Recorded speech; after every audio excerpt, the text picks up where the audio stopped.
Gravando. Bom dia. O nosso último bom dia do primeiro ano, pelo menos em encontros síncronos. Hoje é o nosso último encontro. Semana que vem é só semana de recuperação. Na nossa disciplina é o prazo para vocês colocarem em dia os fóruns que vocês não fizeram deste módulo. Por enquanto, nós temos 2 fóruns abertos e hoje eu abro mais um. Então, nós teremos 3 fóruns nesse segundo módulo 3, né, no caso. E aí a gente se vê pela vida. Não sei se eu vou dar aula para vocês no segundo ano ou se será o professor Francisco. Se for ele, a gente possivelmente se vê no terceiro ano. Ou então, se a vida voltar ao normal, em que a gente possa frequentar os lugares aglomerando-se, a gente se encontra pelos corredores do Instituto. Não vai ser difícil me reconhecer, não, que a cabeleira me denuncia. Quer dizer, não sei se tem outro professor do IF cabeludo também, né? Faz 2 anos que eu não vejo o pessoal. A maioria, né? O pessoal acaba encontrando porque a gente sempre é amigo de alguém, né? Mas os meus amigos professores, ninguém tá cabeludo, só eu. Os outros 65, não sei como estão. Então é isso. Hoje eu vou finalizar os sofistas e falar rapidamente do Sócrates, que é o maior filósofo da Grécia Antiga, mas sobrou pouco tempo para falar dele. Vamos desprestigiar o grande Sócrates, mas faz parte. Olha, Isaac, já está tudo morto. Estão uns 2.400 anos mortos já, né? Pra finalizar não é necessariamente matar, não, né? No UFC, finalizar é você dar um KO, né? Como é que é? Um nocaute. Nem tudo na vida é igual Mortal Kombat, né? Que você dá um fatality.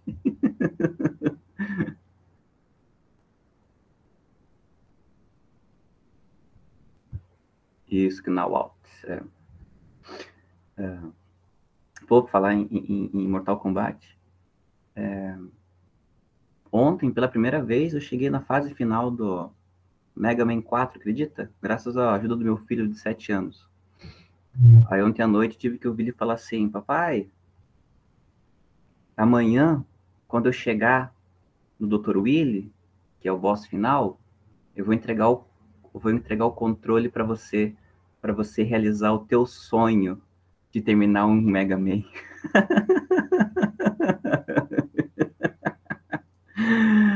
Ainda tenho o tico e essa do menino de 7 anos. Enfim, o Joaquim pediu de presente de Natal a coleção completa de Mega Man X. Ele tá aficionado pela saga Mega Man. Aí ontem a gente se dedicou a Mega Man 4. Enfim.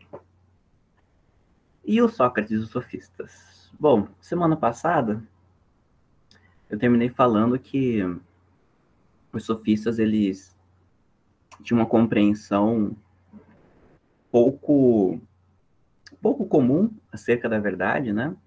Eles eram o que a gente chama de relativistas. Os sofistas eles não defendiam a existência de uma verdade absoluta que a gente entende como sendo aquele conhecimento que é o mesmo para todo ser humano em qualquer lugar do tempo e do espaço, né? Então, uma verdade ela vai ser verdade no passado, no presente e no futuro. Vai ser sempre a mesma coisa. Independente da cultura, independente do contexto social, vai ser sempre o mesmo conhecimento. As religiões trabalham nesse sentido, tá? Então, as religiões, elas têm as suas verdades, que são os dogmas. As verdades da fé são chamadas de dogmas. Toda religião tem os seus dogmas. E essas verdades, elas são as mesmas. Na época em que os textos sagrados foram escritos e no futuro, em todo futuro que virá, e também antes, né, da, da existência dos textos sagrados. Então, as verdades das religiões, elas jamais passam por revisão, passam por correções, elas são verdadeiras desde sempre. Então, a religião é um exemplo de verdade universal.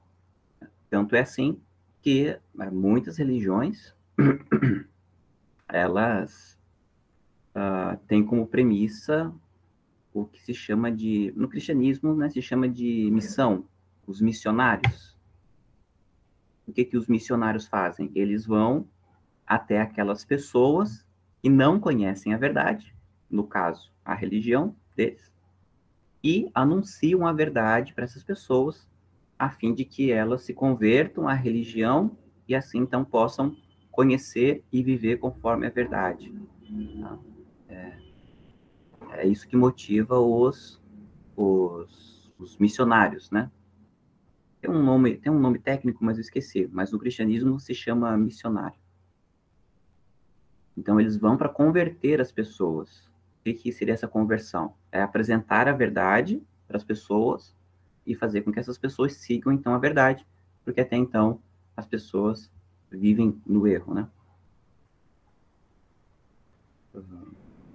Mas há outras esferas da nossa vida que trabalham com dogmas, por exemplo, com verdades absolutas, né? Por exemplo, concepções políticas, muitas pessoas, né? Principalmente na militância, nos militantes, os radicais políticos, eles trabalham com ideias de verdades absolutas. Então,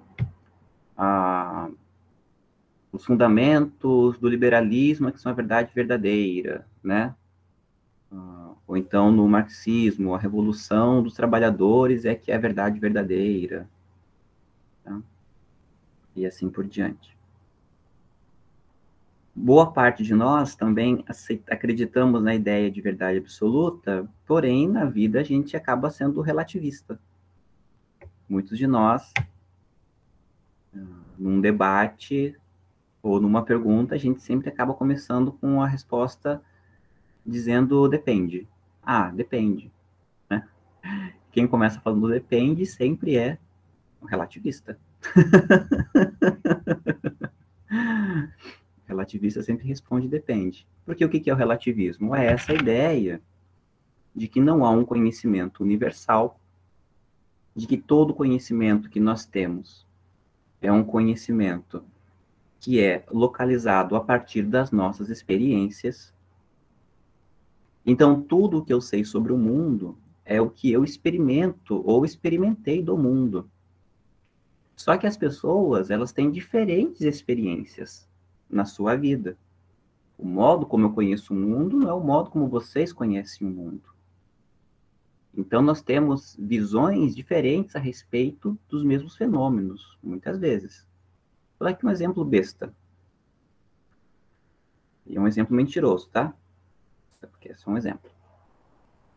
Vamos brincar assim. Eu fui um jovem que tive muitos namoros ao longo da vida. Então, tive momentos de não namorar, só ficar com as pessoas.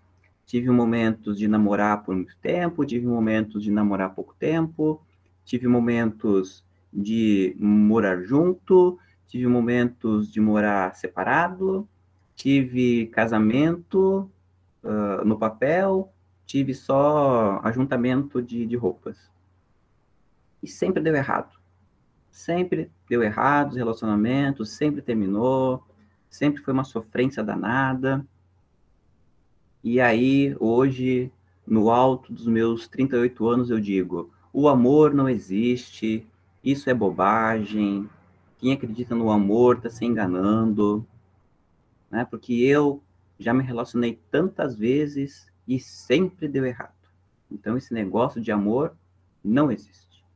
Já namorei com um, já namorei com dois ao mesmo tempo, já namorei com 5 ao mesmo tempo, já fui monogâmico, já fui poligâmico, já fui poliamorista, já fui relacionamento aberto, já fui relacionamento trancado, e sempre deu errado, deu tudo errado. Então, essa história de amor é bobagem, não existe. Aí vem a minha irmã, que conheceu o marido dela na escola, com 14, 15 anos, os dois começaram a namorar com 15 anos, aí terminaram a escola, foram para a faculdade, continuaram namorando, terminaram a faculdade, casaram, e aí tiveram filhos, tiveram um filho, tiveram 2 filhos, passaram por problemas financeiros e continuaram casados, passaram por doenças e continuaram casados, um dos filhos aprontou todas e continuaram casados, e hoje eles fazem 30 anos de casado e estão felizes da vida. Aí eles falam, se você perguntar para minha irmã se o amor existe, ela vai dizer, claro que existe. Olha o meu exemplo. Encontrei o amor da minha vida. Quem está certo a respeito do amor? A minha irmã, que apesar de todas as dificuldades, continua amando e sendo amada pelo seu parceiro? Ou eu, que distribui amor a rodo, distribui amor à metade da população mundial e só me decepcionei? Quem está certo, no final das contas? O Isaac diz aqui, e aqui vemos que em seu auge Rafael passava o rodo. Não, é só uma história mentirosa. É só um exemplo mentiroso. Quem me dera eu ter tido uma vida tão emocionante nesse sentido. Minha vida foi pouco emocionante.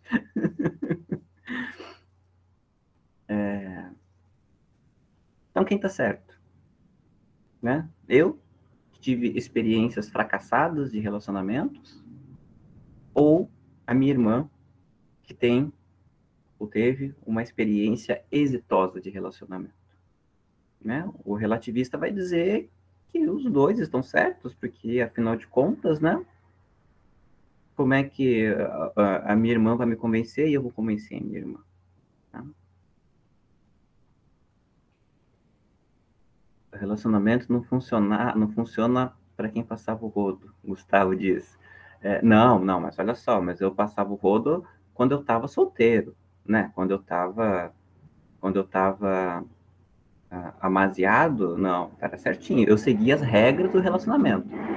Então, se eu estava num relacionamento fechadinho, monogâmico, eu era fechadinho, monogâmico. Quando era um relacionamento aberto, seguia as regras do relacionamento aberto. Se era um relacionamento, sei lá, poligâmico, né? Era poligâmico. Então, assim, tá gravado. Porque vocês sabem, né, gente? Você tem que seguir as regras do relacionamento. Então, assim, se você tá num relacionamento aberto, tem regras diferentes de um relacionamento fechadinho, monogâmico. Quer dizer, pode ser monogâmico, mas aberto, né? Pode ser poligâmico, mas fechado. Pode ser poliamorista, mais fechado entre as pessoas que fazem parte do poliamorismo. Então, cada relacionamento tem suas regras. Então, para um relacionamento dar certo, tem que seguir as regras. E quem faz as regras é o casal, é quem está se relacionando. Não existem regras universais para um relacionamento. Por isso que, em alguns casos, as pessoas que estão fora do relacionamento acham estranho o relacionamento do casal. Não estou dizendo aqui a ponto das questões das violências, né? Da violência psicológica, da violência física. Não, isso não é aceitável em nenhum momento. Mas tem casais que têm relacionamentos estranhos e funcionam, né? E a gente fala, cruzes, eu não estaria num relacionamento assim nunca, né? Por exemplo, tem pessoas que têm relacionamento aberto e o relacionamento funciona muito bem, né? São dois namorados ou duas pessoas casadas, mas o parceiro libera o outro para poder ficar com outras pessoas. E funciona muito bem, parece, né? Então, cada relacionamento tem sua regra. E é isso que o relativista vai dizer. Ele vai dizer, olha, eu não posso te falar qual é o relacionamento certo, porque nós temos exemplos de todos os relacionamentos, de todos os modelos que deram muito errado, e nesses mesmos tipos de relacionamentos, nós temos exemplos que deram muito certos. Então, qual é a verdade acerca de relacionamentos? O relativista vai dizer que não sabe, né? Não sabe no sentido de que não tem um certo, né? Todos podem dar certo. No entanto, isso é importante dizer, o relativista ele não defende que todos têm a verdade. Não é só porque eu tive uma ideia que a minha ideia é verdadeira. Porque o relativista entende também que as pessoas compreendem errado as coisas. Nem sempre as ideias que nós temos acerca das nossas experiências, elas estão corretas. Nós podemos ter ideias erradas a partir das nossas experiências. Por exemplo, pegando essa brincadeira que eu fiz, né, de muitos namoros, eu posso falar assim, eu não acredito no amor, porque todo relacionamento que eu tive deu errado. Então, o amor não existe. Aí, eu começo a conversar com as pessoas, e as pessoas começam a perguntar para mim e mostrar para mim por que é que os relacionamentos não deram certo. E eu chego à conclusão de que o problema dos relacionamentos não eram os relacionamentos. O problema era eu. O problema não é que o amor não existe. O problema é que eu entendo o amor de uma maneira errada. Sei lá, eu entendia o amor como sendo algo egoísta. Então, sempre tinha que ser algo prazeroso. E sempre que havia algum problema, eu ficava com muita raiva, ou então eu ficava com muitos ciúmes, ou então eu ficava com muita... Enfim, fazia coisas ruins por conta de não aceitar algum desprazer no relacionamento. Então, na verdade, não é que o amor não existe. O problema é que eu compreendi os meus relacionamentos de uma maneira errada e acabava acabando com os relacionamentos. Então, o que eu quero dizer com isso? Às vezes, nós temos ideias erradas a respeito das nossas experiências. Tá? Então, o relativista ele não defende que todo mundo tenha a sua verdade. O que ele defende é o seguinte: cada um tem a sua experiência, e a experiência nos mostra que nós não devemos ter uma única ideia a respeito do mundo e a respeito das coisas. É isso que o relativista diz. Certo? E eu preciso observar as minhas ideias, eu preciso observar o meu conhecimento para saber se eu não estou tendo ideias equivocadas a respeito das minhas experiências. É isso que o relativista fala.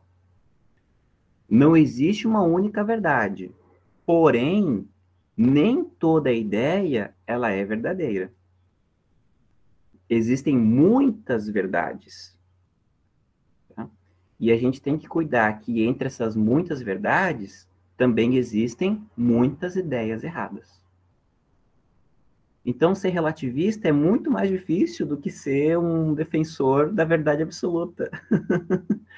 Porque o relativista está sempre lidando com o erro, com o perigo do erro.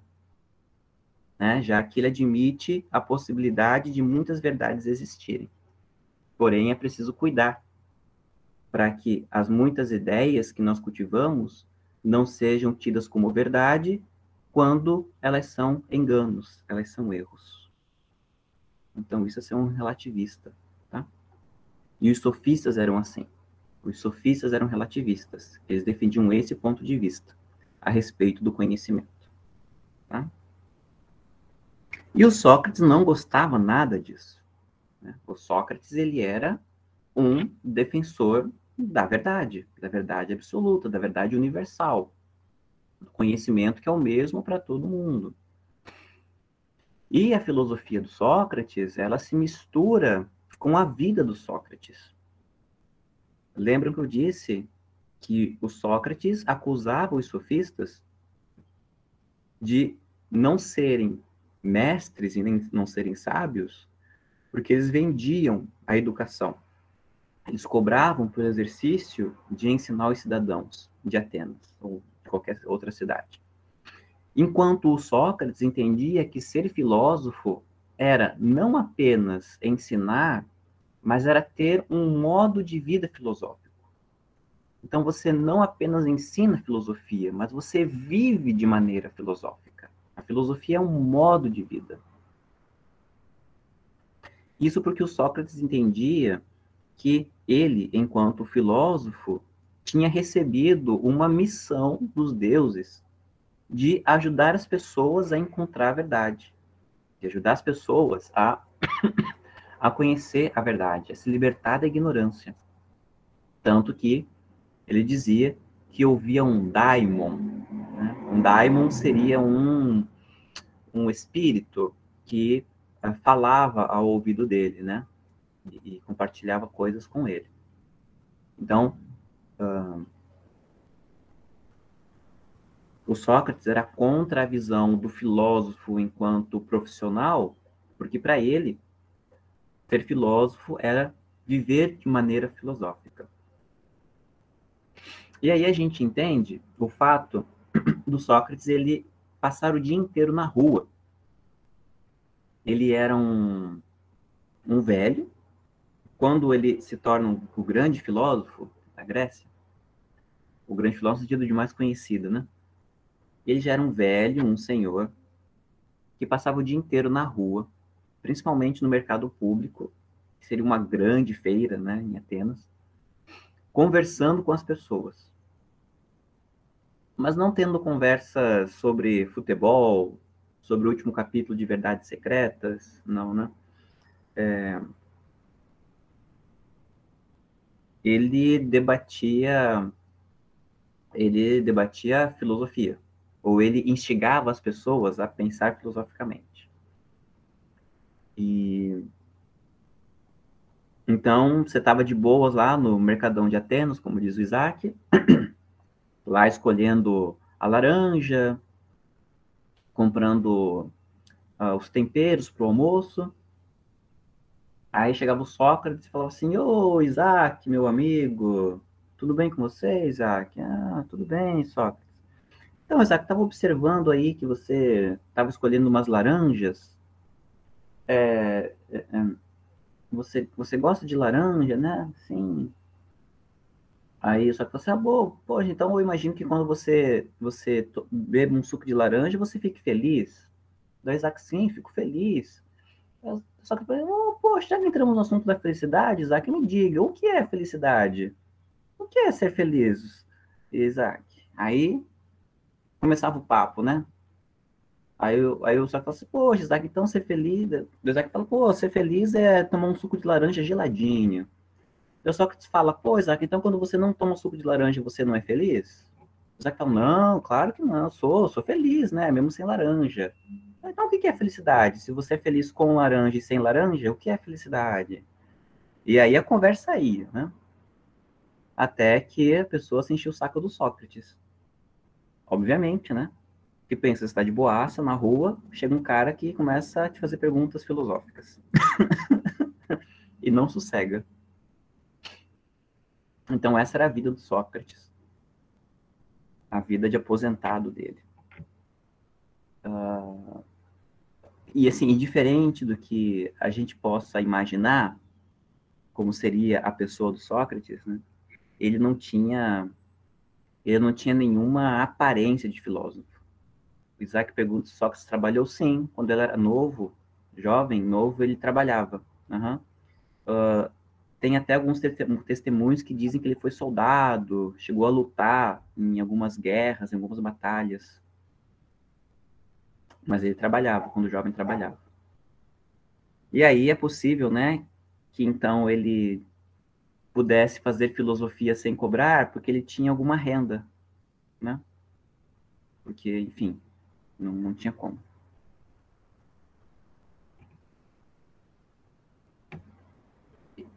O Isaac pergunta se ele venceu, se o Sócrates venceu todas as discussões com essa ideia da laranja. Então, se a gente lê pelos livros do Platão, sim, o Sócrates sempre vence, né? Tem um texto de um poeta não, de um cara do teatro, de um dramaturgo, que é uma peça de teatro chamada As Nuvens. E nessa As Nuvens, a história é assim, tem um pai e um filho que ficaram muito endividados porque perderam todas as propriedades que tinham apostando em corrida de cavalos. Perderam tudo. E, e aí, ah, e aí eles ouviram falar de uma pessoa que vencia todas as discussões. Essa pessoa era o Sócrates. E aí eles procuram o Sócrates para o Sócrates ensinar a eles como se defender no tribunal e convencer o juiz de que, ainda que eles tenham perdido tudo no jogo, não era justo que eles perdessem tudo, que eles ficassem sem nada. Então, nessa peça de teatro, As Nuvens, o Sócrates ele é retratado como um sofista. Interessante, né? O Sócrates é considerado um sofista. E um sofista que era capaz de vencer todas as discussões. Então, Isaac, se o Sócrates venceu todas as discussões com essa da laranja, é bem possível que sim. Porque tanto as pessoas que eram discípulas do Sócrates como as que não gostavam dele, todas têm uma opinião, assim, quase unânime, de que era ruim, hein, ganhar a discussão dele, era difícil. O bicho era bom. Isso é atestado tanto pelos inimigos não, pelos adversários, como pelos discípulos do Sócrates. Né? Então, Sócrates tinha isso, né? Daí eu estava falando sobre aparência, né? Então, o Sócrates não parece um Dumbledore, o Sócrates não parece um Gandalf, né? Aquele senhor, barba branca, bem vestido. Apesar que o, apesar que o, apesar que o Gandalf nunca é bem vestido, né? O Gandalf vive na rua também, mas é ajeitadinho. O Gandalf é ajeitadinho. Depois que ele vira mago branco, então fica mais ajeitadinho ainda. Mas enfim, mas o Sócrates não parece esses grandes sábios, esses velhinhos, fofinhos, né? Fala baixinho, fala mansa, com tanta sabedoria. O Sócrates era mais parecido com um mendigo do que propriamente com um filósofo, com um sábio.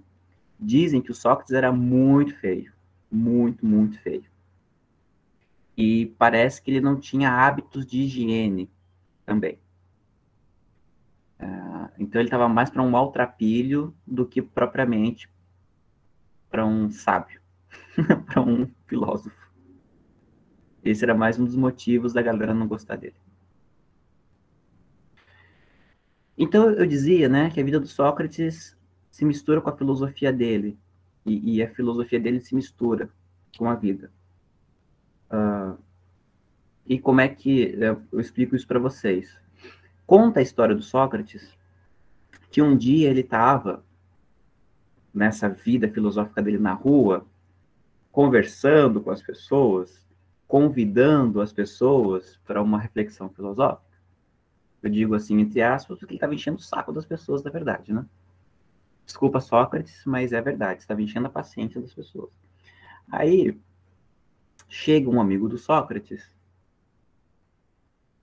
que diz a ele que foi ao templo de Delfos. O templo de Delfos era um templo onde se adorava ao deus Apolo. Se eu não me engano, era o deus Apolo. E neste templo tinha um oráculo.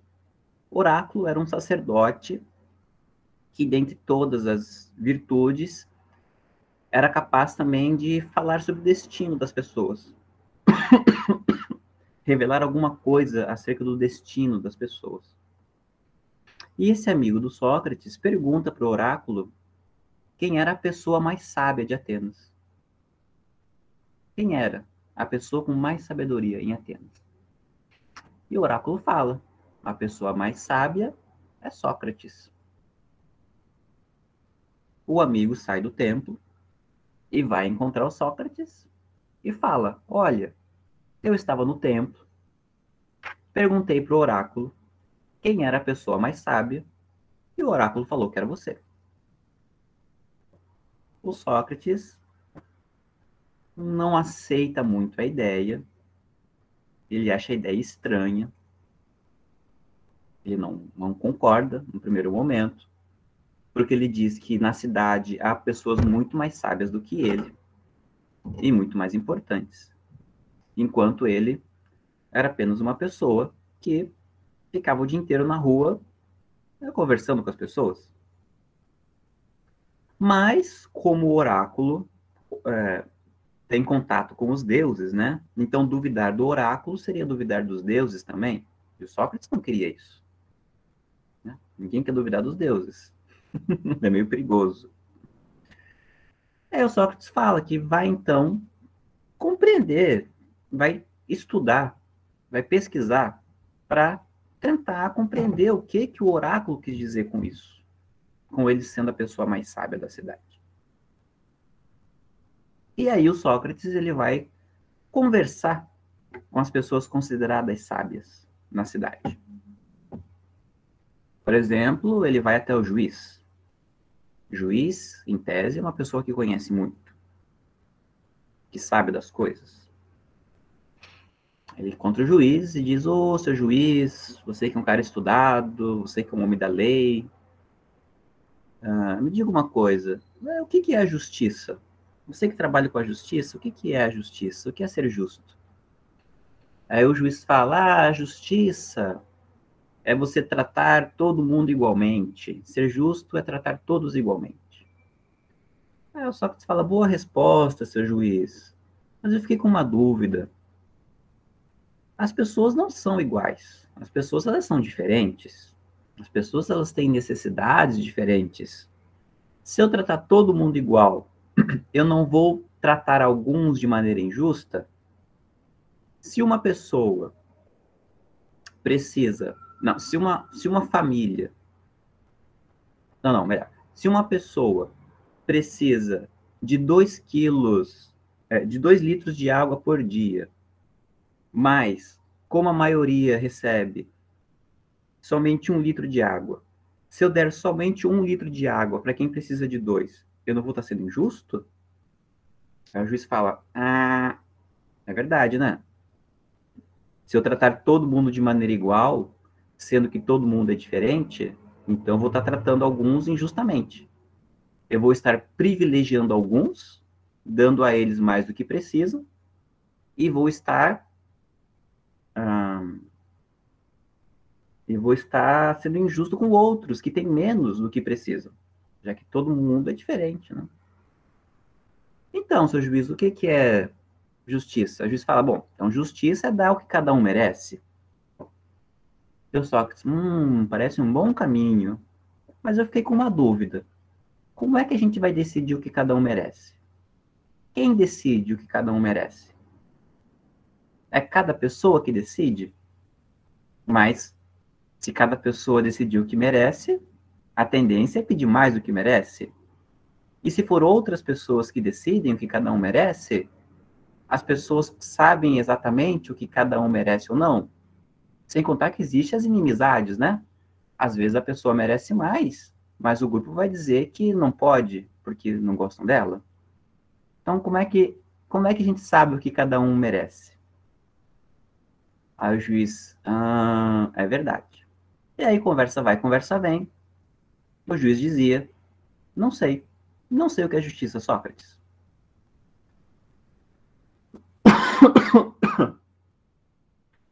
Aí só, esquisito isso aí. Aí ele vai procurar um outro, uma outra pessoa sábia. Ele vai conversar, por exemplo, com um artista. Poxa, artista, você aí que trabalha com a arte, trabalha com a beleza, busca a beleza, diz para mim, o que é o belo? O que é o bonito, artista? E o artista fala, a beleza é como uma mulher toda enfeitada de joias, em que você olha e você fica feliz, hipnotizado.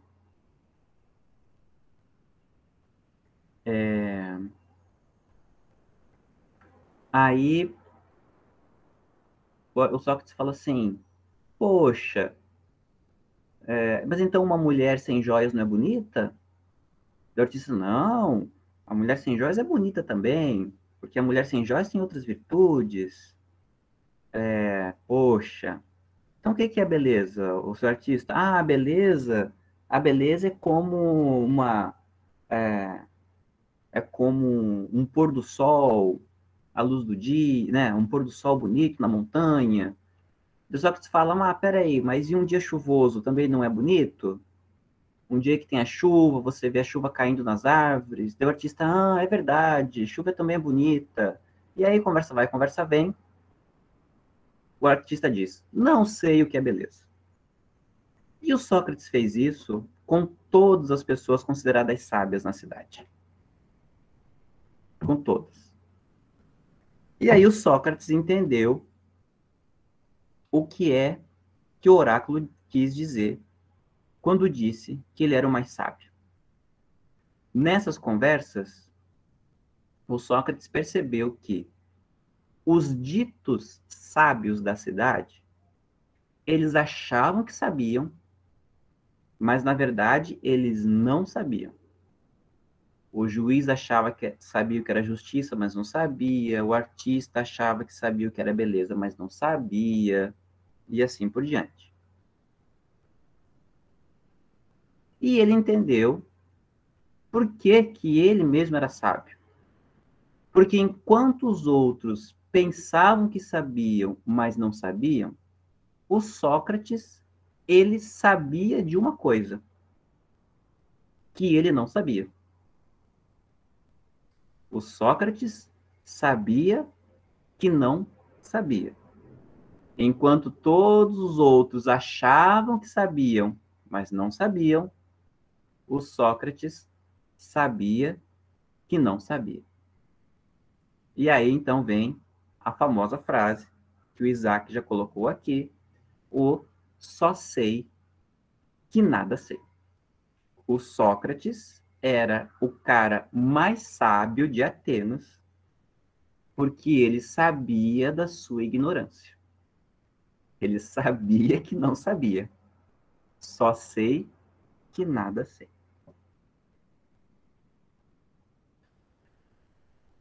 Obviamente, o Sócrates se deu muito mal nessas conversas com os sábios da cidade, porque os sábios também eram os poderosos da cidade. E quando Sócrates revela que esses sábios não sabiam das coisas, ele acaba conquistando o ódio desses caras, a inimizade deles.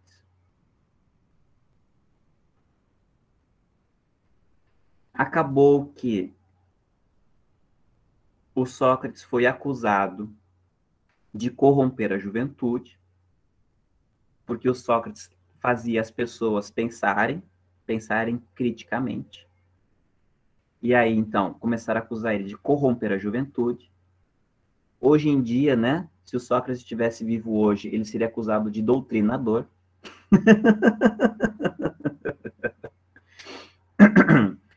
Né? O que o professor de sociologia, o professor de história sofremos hoje, com a acusação de cuidado com esses comunistas, é o que Sócrates passou em Atenas. Só que Sócrates não era comunista porque não tinha comunismo naquela época, né? Então ele era só considerado um cara que desviava a juventude. Mas não mudou muita coisa para a gente da filosofia, não, né? Eu tenho certeza de que vocês já ouviram por aí algumas vezes, seja em casa, seja na igreja, seja até no instituto mesmo, cuidado com as aulas de filosofia, né?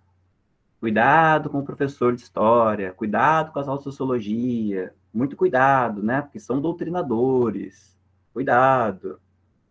Então, dizem isso da gente desde a época do Sócrates. E o Sócrates foi condenado também por... foi acusado de não acreditar nos deuses, de ser ateu. Porque ele dizia ouvir vozes de um deus que não estava no panteão da cidade. Porque cada cidade na Grécia tinha os seus deuses. Não tem hoje as cidades nossas não têm os seus padroeiros. Então aqui São José,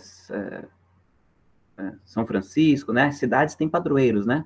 Então isso é um costume que vem da Grécia antiga, da Roma antiga, onde cada cidade tinha um deus. Tá? Então o Sócrates foi acusado de não acreditar nos deuses da cidade e de adorar outros deuses. Ele foi levado ao julgamento a isso. Lá no julgamento, Sócrates tenta se defender, só que durante a defesa dele, ele acaba falando demais e chamando todo mundo de burro e idiota. A galera fica full pistola com ele. E aí ele acaba sendo condenado à morte. Condenado à morte. E assim eu já estou acabando a aula, tá? Ele foi condenado a beber cicuta, o mesmo veneno que matou Romeu e Julieta. E aí, quando os amigos do Sócrates, eles conseguiram bolar um esquema para o Sócrates fugir. Conseguiram subornar os guardas e bolar um plano de fuga para o Sócrates. E aí eles vão até o Sócrates e falam: Sócrates, vamos vazar, tá tudo pronto para a gente vazar. Corre. O Sócrates fala assim: não vou fugir. Não vou fugir porque se eu fugir, eu vou dar razão para os caras que estão me acusando injustamente. Então eu não vou dar motivo para os caras. Daí a galera fala assim: mas Sócrates, você tá maluco? Você vai morrer? Aí o Sócrates fala assim: cara, olha só, eu já sou velho. Já vivi demais. Para mim, morrer é lucro. Porque quando a gente morre, tem duas alternativas. Ou é um sono eterno, e aí eu vou dormir para sempre, e já tá bom, porque eu já tô velho. Ou morrer é morar com os deuses. E se eu morar com os deuses, eu finalmente vou conversar com alguém digno de uma conversa filosófica. Ainda no final da vida chamou todo mundo de idiota, né? Ou morrer é dormir e descansar, ou morrer é morar com os deuses, e aí sim eu vou ter alguém que responda as minhas perguntas. E outra, se eu fugir, eu não vou mais poder fazer filosofia, porque eu vou ter que viver escondido. E, diz o Sócrates, que uma vida sem filosofar não vale a pena ser vivida. Por quê? Porque o Sócrates tinha aquela ideia de que a filosofia é o caminho para a felicidade.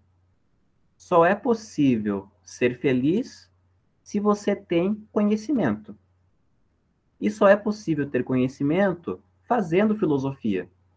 Então, sem fazer filosofia, não é possível ser feliz, porque você não conhece a verdade, na percepção do Sócrates. Então, para ele ficar vivo para ser infeliz, não valia a pena. Era melhor, então, morrer. E aí, o Sócrates, então, vai até o momento da sua condenação, toma o veneno e morre. Então, é um dos raros casos do cara que morre em nome da verdade. É ele e Jesus, né? Jesus é outro também que, em nome da defesa da verdade, morreu. Não tinha nada a ver com a história, acabou morrendo. Então, aí, nessa história do Sócrates, e aí eu vou encerrando a aula, nós temos 3 princípios da filosofia do Sócrates. Só sei que nada sei. Então, o princípio da filosofia está em você reconhecer que não sabe, reconhecer a sua ignorância. Só vale a pena viver se for para viver de maneira filosófica, porque é a partir da filosofia que a gente alcança a felicidade. E um terceiro que eu não falei, né, mas está implícito, é a ideia do conhece-te a ti mesmo, que estava escrito lá na entrada do templo de Delfos, onde estava o oráculo que disse que o Sócrates era o mais sábio. Na entrada falava assim, conhece-te a ti mesmo. Então, qual é a lógica da filosofia do Sócrates? Você reconhece a sua ignorância, você reconhecendo a ignorância, você abre o caminho para conhecer a você mesmo, porque a verdade está dentro de você, segundo o Sócrates. E você buscando essa verdade interior, você então pode ser feliz. Essa seria assim, um grande resumo da filosofia do Sócrates. Ô, Rafa, Oi. aquela foto lá do acadêmico tem como mudar, não? Ah, isso tem que perguntar lá no registro acadêmico. Pelo amor de Deus, cara. É lá o pessoal do registro que resolve isso, tá? Eu só entendo de filosofia. Aqui, será que essa foto que tá no acadêmico vai vir naquele cartãozinho do IFE?